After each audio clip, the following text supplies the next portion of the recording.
A sharp OLED screen.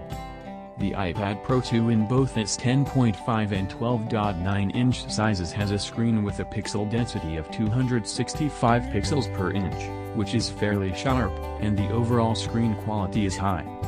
But there are sharper screens on tablets, laptops and phones, so we'd like to see Apple raise the resolution, especially as an iPad should be a prime candidate for 4K content.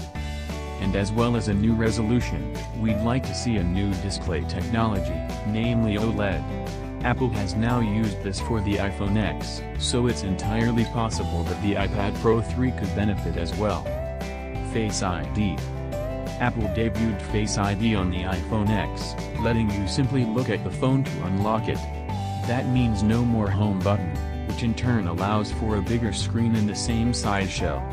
These are all good things, and things we like from the iPad Pro 3. Better battery life.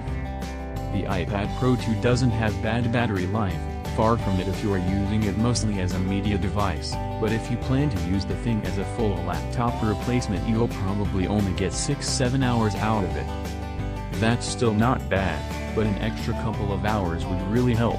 So whether through a bigger battery or more efficient components and software, we'd like to see Apple eke extra life out of the iPad Pro 3.